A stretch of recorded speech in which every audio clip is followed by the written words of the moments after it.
سیاست میں گھسیٹ رہے ہیں. آپ کا تو سیاست سے کوئی تعلق نہیں. آپ رسول اللہ کی گدی پر بیٹھے ہوئے ہیں, نذرانے وصول کرتے رہیے, ہاتھ چومتے رہے لوگ باغ, آپ کی داڑھی مبارک کو چومتے ہیں, آپ کی پیشانی کو چومتے ہیں, آپ کے ہاتھوں کو چومتے ہیں, آپ کے جبے کو بوسہ دیتے ہیں. بس آپ یہی بیٹھے رہیے, یہ ان کی باتوں میں نہ آئیے, یہ خواہ آپ کو سیاست میں گھسیٹ رہے ہیں. لیکن کسی نے امام حسین کو یہ نہیں کہا. اگر 14ویں صدی کے لوگ ہم جیسے گناہگار ہوتے تو یہی مشورہ دیتے, آپ کا سیاست سے کوئی تعلق نہیں. یزید جانے, اس کا کام جانے, وہ حکمراں ہے.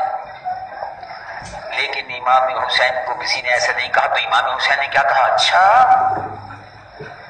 یزید وہاں کا شرابی, یزید وہاں کا ساری و بدکار اس گدی پر نہیں بیٹھ سکتا جس گدی پر بیٹھ کر رسول اللہ اسلام کو نافذ کر رہے تھے.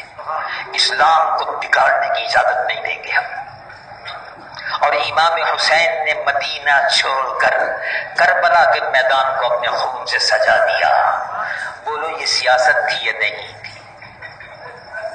حکومت سے مقابلہ کرنا سیاست ہے یا نہیں ہے؟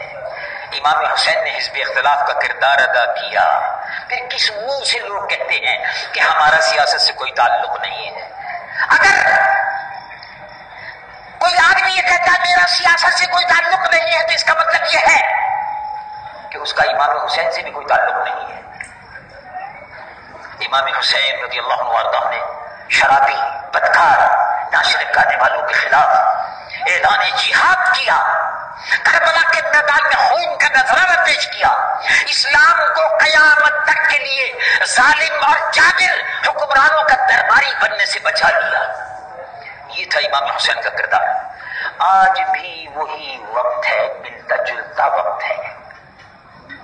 ہمارے یہاں ٹیلی ویژن,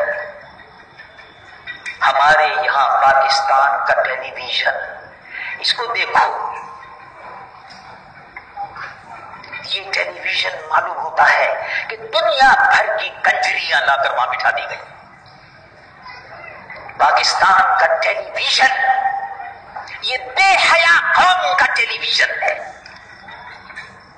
ایسا معلوم ہوتا ہے کہ ہندو, یہودی ٹیلی ویژن کے اندر بیٹھ کر پروگرام بنا رہے ہیں. یہودی لڑکیاں اور مسلمان لڑکیاں ڈانس کر رہی ہیں اور ناچ رہی ہیں. کوئی جنو گروپ کے نام سے ناچ رہا ہے, کوئی کسی گروپ کے نام سے ناچ رہا ہے.